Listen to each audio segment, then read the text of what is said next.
Carta abierta a México para no olvidar Ayotzinapa, por Trino Maldonado. Sé como ustedes que, por su velocidad y omnipresencia, las noticias son abrumadoras. Creo, como creen ustedes, que las muchas cortinas de humo que siembran los medios de comunicación orgánicos al poder han opacado o trivializado asuntos de importancia capital que entre esa misma sobreexposición mediática se desgastan hasta perderse en la memoria colectiva. Entiendo que las preocupaciones individuales vayan ganando ante una realidad tan horrorosa como inabarcable y que a veces, con justa razón, prefiramos cerrar los ojos, voltear hacia otro lado. En otoño de 2014 dejé mi casa en Oaxaca y me mudé a vivir a la Normal de Ayotzinapa con solo una mochila al hombro, una libreta y un cambio de ropa. Durante los 4 meses que duró mi estancia allí, dejé de lado mi vida personal y profesional con la idea de ayudar en la búsqueda y en las acciones de lucha que emprendieron los familiares de los 43 muchachos desaparecidos en Iguala. Encontrarlos, conocer la verdad y exigir justicia. Dejar una memoria escrita. Lo que encontré en Ayotzinapa con el paso del tiempo fueron 43 familias que pasaron a ser algunas de las amistades más aleccionadoras, sinceras y entrañables que he tenido la fortuna de contar. Lo que encontré en Ayotzinapa fueron 43 madres, 43 padres, hermanos, hermanas, hijos e hijas que por su enorme generosidad se volvieron también mi familia. Un grupo de normalistas que se volvieron mis compas cuando la palabra compa era sinónimo de criminalidad para el Estado y con los que compartí durante meses la comida, el techo y hasta la enfermedad por las carencias en los peores momentos. Lo que encontré en Ayotzinapa fue la mayor lección de vida que he recibido. En el lapso impartí talleres, lavé ollas, limpié los pisos de la Normal, ayudé en la cocina del campamento, cargué víveres, hice brigadas con los padres, participé en casi todas las marchas en diferentes ciudades de Guerrero y el Distrito Federal y me enfrenté al lado de los normalistas y familiares de los normalistas desaparecidos a la violencia ejercida por el gobierno mexicano en distintas formas y niveles, desde el robo de mis notas personales y escritos por parte de infiltrados del gobierno,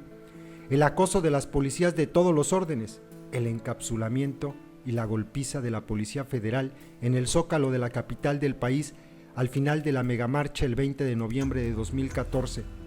hasta el franco ataque de elementos del ejército cuando, al lado de los padres de los normalistas desaparecidos, marchamos en enero a las puertas de las instalaciones del 27 Batallón de Infantería en Iguala, el último lugar donde se obtuvo la geolocalización del teléfono celular de Julio César López Patolzin, uno de los 43 desaparecidos. Afirmo lo siguiente porque lo sé de primera mano. Desde hace 10 meses en Ayotzinapa se concentra una de las más valiosas reservas morales de México. Estoy convencido de que si dejamos que Ayotzinapa se desvanezca, nos arrancarán como país un órgano fundamental, no solo para nuestro sentido de la justicia, sino donde se está jugando mucho de nuestra provisión más preciada, la dignidad de todo un pueblo. Y allí, entre otras cosas, su importancia a un año de lucha. Si olvidamos a Ayotzinapa, estaremos condenando al país a por lo menos 10 años más de terror y a una escalada de nuevos terrores cada vez más hondos. A 10 años más de impunidad, cinismo e injusticia de una oligarquía que es la única beneficiaria de ese terror que ella engendra. Si olvidamos a Ayotzinapa, estaremos condenando a la generación más joven de México, la más sana y la mejor educada de la historia, el bono demográfico, a la violenta aniquilación que está perpetrando sistemáticamente en su contra el Estado mexicano. Si olvidamos a Ayotzinapa,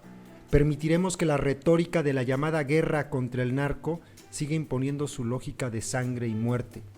Una lógica absurda, pero cotidiana, donde caben y se justifican cualquier tipo de tropelías por parte del Estado mexicano. Una lógica donde las decenas de miles de víctimas son criminalizadas a priori y estigmatizadas con el recurso eufemístico que desarrolló esa misma retórica beligerante para insensibilizarlas. Las llaman bajas colaterales. bajas que algún día, si estamos en el lugar equivocado o nos volvemos incómodos para el poder, podríamos ser nosotros mismos. Si olvidamos a Ayotzinapa,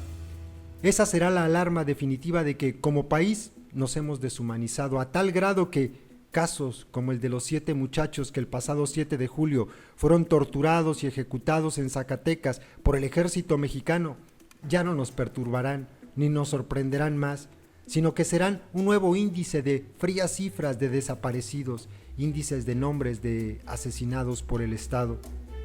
Por eso hoy quiero recordarlos. Sus nombres eran Germán Martín González, de 26 años, Víctor Hugo, de 16 años, Fernando José, de 17 años, Beatriz Fernández, de 27, María Alejandra Rocha Montes, de 18 años, Jorge David, de 17 años, y Guillermo, de 15 años. Si olvidamos a Ayotzinapa,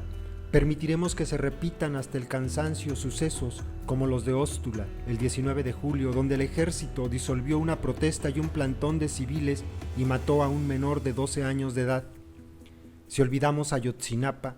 permitiremos que México continúe siendo una de las coordenadas del mundo donde el ejercicio de periodista, un oficio vital para que una sociedad ejerza la crítica contra el poder, sea de los de más alto riesgo. Si olvidamos a Ayotzinapa, estaremos condenando a nuestros activistas y a nuestros periodistas a ser desaparecidos, a ser torturados y a ser asesinados impunemente y a sangre fría por las autoridades y los gobiernos. Si olvidamos a Ayotzinapa, estaremos asesinando una y otra vez en un círculo sin fin al fotoperiodista Rubén Espinosa, de 31 años, y a la activista social Nadia Vera, de 31 años, torturados y ejecutados en la capital del país con tiros de gracia el día 31 de julio. Si olvidamos a Ayotzinapa, si olvidamos ese horror obsceno en su acepción original, lo que nunca debió estar en escena, seremos dignos como mexicanos y mexicanas de considerar que conservamos una cuota mínima de humanidad, un mínimo de empatía, un mínimo de valor en nuestros corazones. Mis queridos amigos y amigas, los familiares de los 43 muchachos desaparecidos me han enseñado en estos últimos meses que al menos en lo que respecta a ellos llegarán hasta el final en su lucha, que por extensión es nuestra lucha y a la vez es todas las otras luchas justas de este país, sin perder ni un ápice de estas 3 cualidades ahora tan escasas. Si olvidamos hoy Ayotzinapa, las generaciones futuras hablarán de un país que solía llamarse México y cuyos habitantes lo dejaron desangrar hasta morir por no tener los arrestos suficientes para sacarlo del secuestro de décadas en que lo mantuvo una pandilla de criminales con licencia, por no tener el valor no solo de decir ya basta, sino de reunir el coraje para ser consecuentes con esa indignación y esa rabia, para organizarse y emprender acciones cotidianas que lo hubieran transformado antes de entregarlo para morir.